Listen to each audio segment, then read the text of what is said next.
Is your weekly pages still blank for next week? Come along with me as I plan out my week for September the 5th to 11th. Let's go. Hi, I'm Mariane. Through my own planning, I hope to inspire you in yours. On here, I'll show you my planning, habit tracking, well-being and budgeting. So if you're new here, I'd love for you to subscribe. All items mentioned in this video I'll have in the description below. So for September, I swapped out my A5 planner into this A5 Filofax garden organizer in the sunrise print. I will be using my weekly 2-page spread, which you can find in my shop at mariannecresp.com. Now, you don't have to have my planner inserts to follow along. You can use whatever planner you have on hand, but if you don't have one yet, I'd love for you to consider my printable download. Now, you can get this one as a standalone listing, or you can get a new planner bundle, which is the V3 new planner bundle. And what you get in it is a cover page, blank cover page, calendar, habit trackers and mood and sleep trackers, 5 weeks worth of the wellbeing planner pages, and 5 weeks worth of the weekly 2-page spread, as well as gratitude pages at the back that you can write out your gratitude login. So let's get started. So for today only, I'm going to be doing the weekly 2-page spread. What I'll be using is my Carpe Diem number sticker pad, a black pen, Pentel Energel Cleaner, Tombow Jewel brush pen in 991, Kuretake Z Clean color dot marker, a ruler, and this sunflower washi tape that I bought from Daiso. So the first thing I'm going to do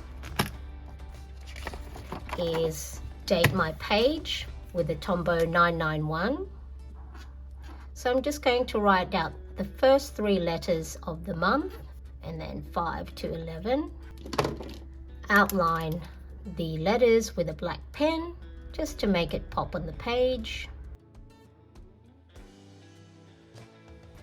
And then embellish the top of the page with the sunflower washi. So my weekly 2-page spread has dotted grids at the top, so then it helps you align your washes and your headings nice and straight. I'm going to use a ruler to just cut the end off, and then do the same for the other side of the page. So just need to be careful because the edges are all differently. So here in Australia, it's September is the start of spring, so I thought this would be nicely fitting and nice and bright. The next thing I'm going to do is date the days. So I'm going to use my Carpe Diem numbers sticker pad. I've got 2 pads because one's already running out. So let's have a look. Let's do, I've got some yellow. So I'm going to just grab my tweezers to help me put the numbers on the pages nice and straight. 5, 6, 7, 8, 9, 10, and 11. Let's put that aside. There we are. And then I'm just going to date the calendar here at the bottom left-hand corner.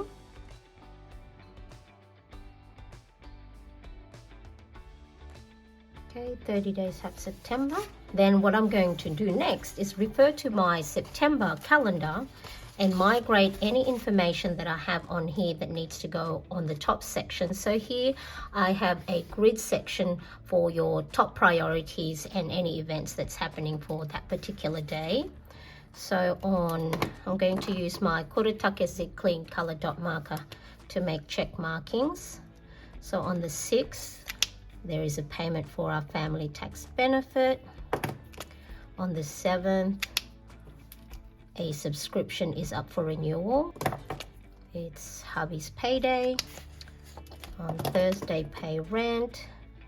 9, a 3 a.m. Facebook Live for my Video Ranking Academy a course that I purchased.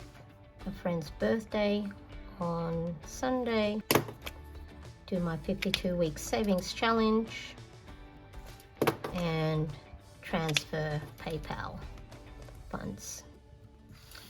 Then on Tuesday, I have my youngest son's OT therapy session, and on Wednesday, a speech therapy session.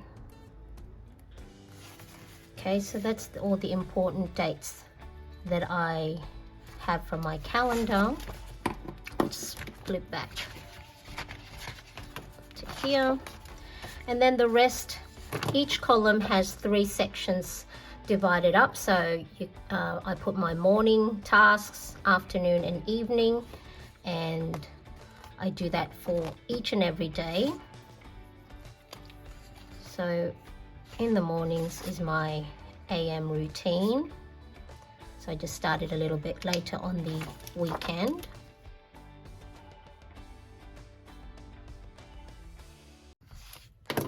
And then on Monday, Tuesday and Wednesday, I check my get things done tasks.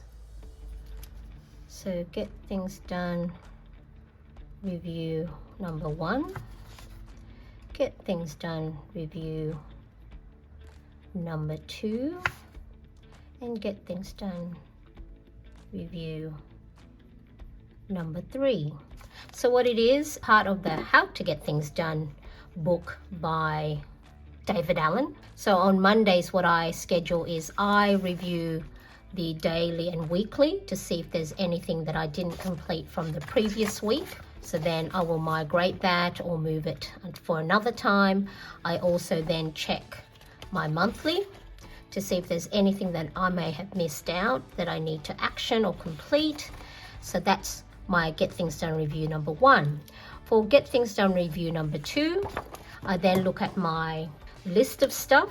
So these are things that I need to do, want to do, but yet don't know what to do with it, as in what the outcome would be or when I will do it. So I will go through the list, review anything that I have completed and mark it off, and then assign 1 to 2 items from each category into my new week, so then I can start actioning them and crossing them off. So this is all nice and clean at the moment, is because I transferred an old one to a new one. So then that way I didn't have 1 or 2 tasks from each page. So I just completed a new list. So that's why none of it has been marked off.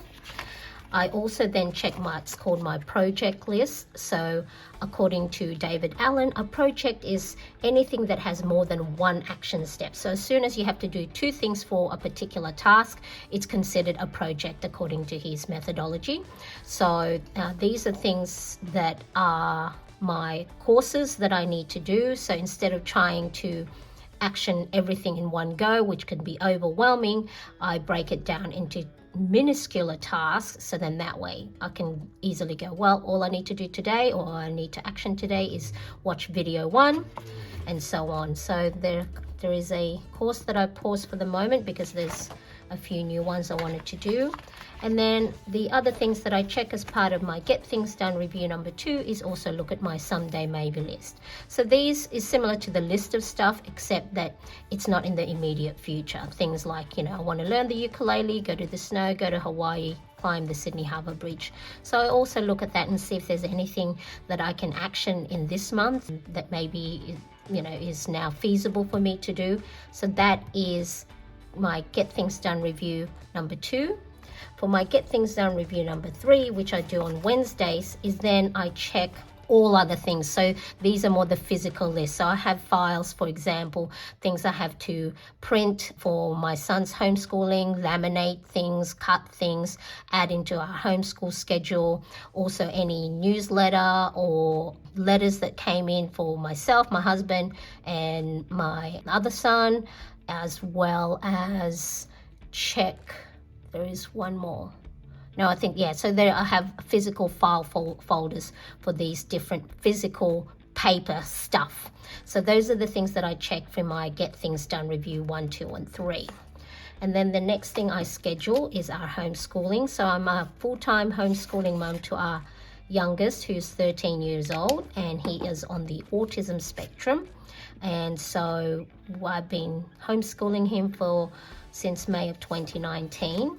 So our homeschooling, we don't have really a set schedule as in, 9 to 3. So we play it by ear, and as long as we get all these things done, all the lessons that we have scheduled for the day, it doesn't matter that we are doing it, either early in the morning or much later in the afternoon. So I have learned that if he can't learn the way normal traditional teaching is done, I have to teach him in his way. So that's working out really quite well.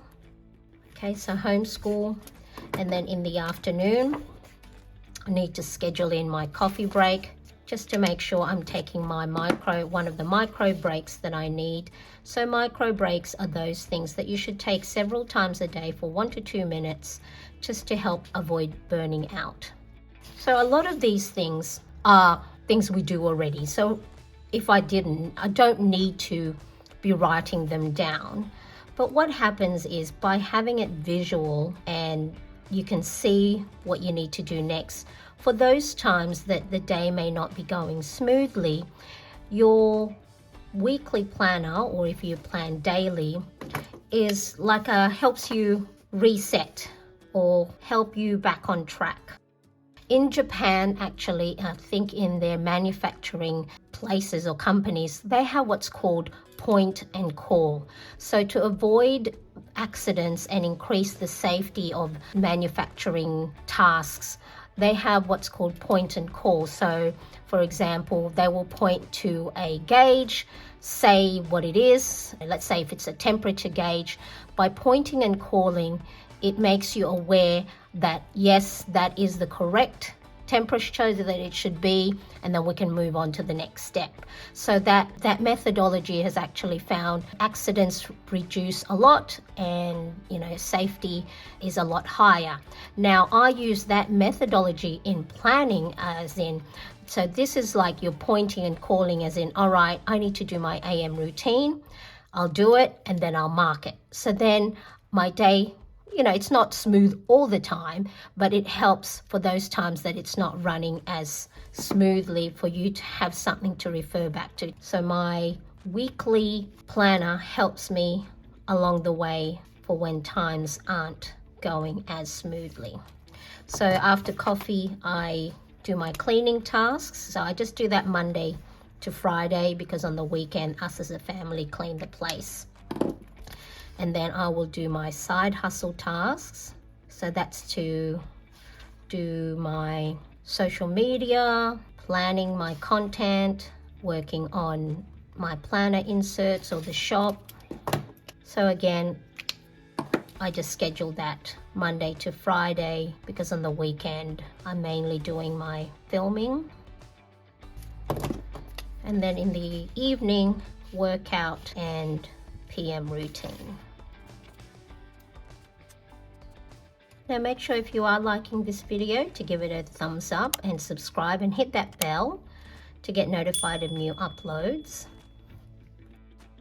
And PM routine. And then I will put in the therapy sessions as well in the morning section of my daily tasks. So 1:30 PM OT, speechy. I'm just going to get my scissors, cut some of these sunflowers individually and place them around the pages. Now if you want to see more Plan With Me videos from previous months, you can watch this playlist right here, and you can get some other ideas if you want to see some other colorways and other washi tapes that I use. Maybe one more. There we are. Thank you so much for watching. I appreciate you, and I hope to see you again next time. Bye-bye.